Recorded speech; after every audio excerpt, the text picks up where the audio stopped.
I was born with biliary atresia, which was a liver disease that made me very yellow, very sick, very scratchy, and my liver just wasn't working, and I just kept on getting more and more sick over time, and it really wasn't good.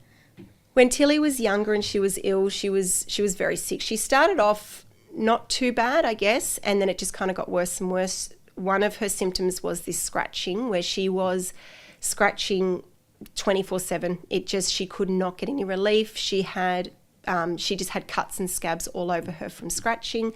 We couldn't relieve her, so she was very sad.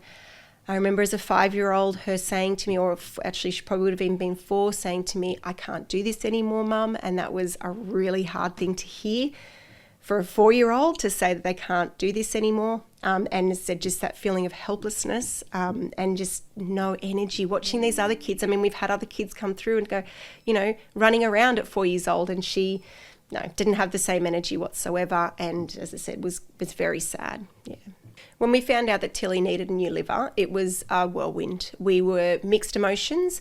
We were so excited to think, wow, we were actually going to get this little girl back. We were going to get her healthy, and at the same time, we knew what had to happen to get that little girl back, and that was very.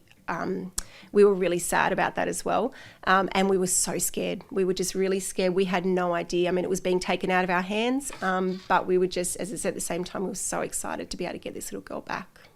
Waiting 12 months for the transplant was a long time. To be honest, it felt much longer than 12 months.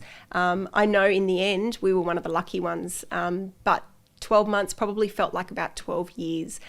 Just every day knowing that she was getting sicker and sicker, and just having to wait for that phone call. We had the phone everywhere we went, and the minute it rang, we'd jump, we'd run, and it was that constant wait was a long time. I don't think I'll ever forget the time we got the phone call to tell us that it was time.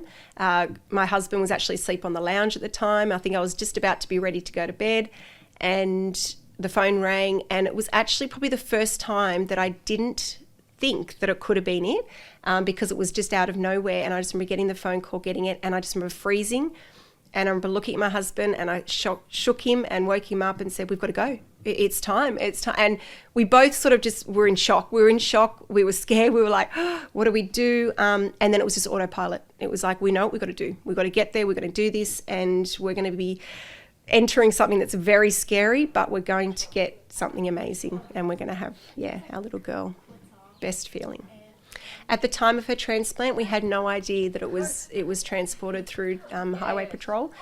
No, so we didn't know at the time that that's how it had come through.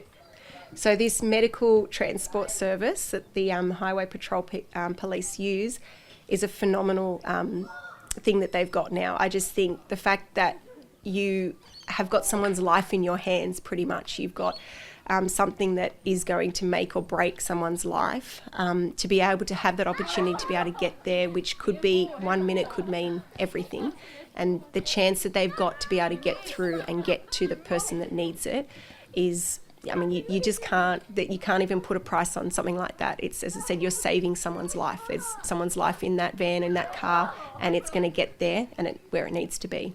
Oh, just a huge thank you. Like, this has completely changed my life. Like, it's made me so much better. It's the reason why my mum and dad have a little daughter, and why my siblings have a little sister.